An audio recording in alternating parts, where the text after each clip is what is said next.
Good morning, this is Deborah Matthews, Vicar of St Michael's, Verwood, and All Saints Three-Legged Cross. Today I'm thinking about angels because it is the nearest Sunday to St Michael's Day, which is our patronal festival when we celebrate the Archangel Michael. Angels feature in many religious traditions and cultures, and in particular within the Christian, Jewish and Islamic scriptures. But what do we know about them? It is mostly through our scriptures, but also through the experience of some people who feel that they have met an angel. Some of us like to think we have a guardian angel. Maybe we are predisposed to believe in these beings who fit into the hierarchy between God and human beings. In the New Testament of the Bible, in a letter to the Hebrews, the author writes that God has made human beings little lower than the angels. Angels seem to interact with people at special moments in life, but people don't always recognise they are encountering an angel at the time. The most famous angel for Christians is the angel Gabriel, who was sent by God to announce to Mary that she would have a child who would be his son. Angels particularly appear in our thoughts at Christmas time, and they feature on our Christmas cards, at the Annunciation, or at the manger, or in the fields around Bethlehem, announcing the good news of Jesus' birth. The Archangel Michael has a different sort of message to convey from God. Michael is God's warrior angel who fights against evil. According to the vision of St John in the book of Revelation, there was dissension in heaven.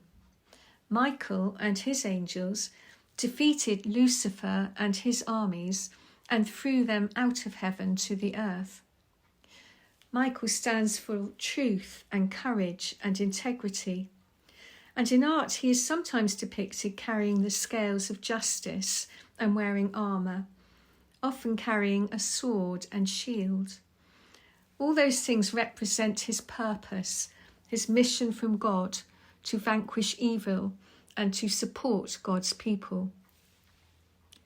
This vision sheds light on how the freedom to turn against God is given to the whole of God's created order. Just as we can lose touch with God, so it seems can the angels. Just as human beings can be disobedient to God, so were Lucifer and the angels he'd persuaded to follow him. Just as Adam and Eve are the representative human beings who turned away from God, so Lucifer and his angels are the heavenly beings who rejected God. In his poem Paradise Lost, John Milton suggests Lucifer's motive for rejecting God was that he was jealous of him.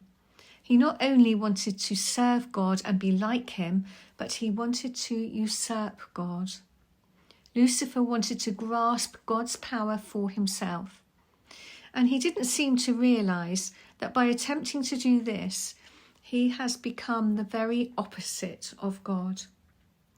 In his poem, Paradise Lost, Milton attributes to Lucifer that phrase that most of us have heard quoted at some time: "Better to reign in hell than to serve in heaven." But Jesus teaches us the exact opposite of this.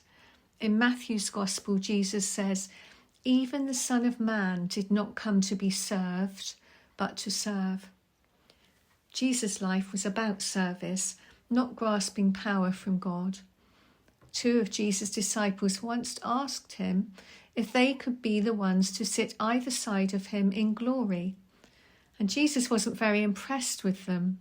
He said to them, "The first will be last, and those who are last will be first." There should be no grasping of glory or power, which is in effect what Lucifer tried to do. This vision from Revelation may seem a strange story, but thinking about the traits and the characteristics of the angels, I'm sure we can recognise some of them in ourselves, both the good ones and the bad. Despite our failings, we can see that every created being has a choice for or against God, and we can trust that God acts over and over again to draw his creation back to him. And sometimes God acts through his angels. So we should be aware, as someone once wrote, do not neglect to show hospitality to strangers, for by doing that, some have entertained angels unawares. God bless you. Have a good week.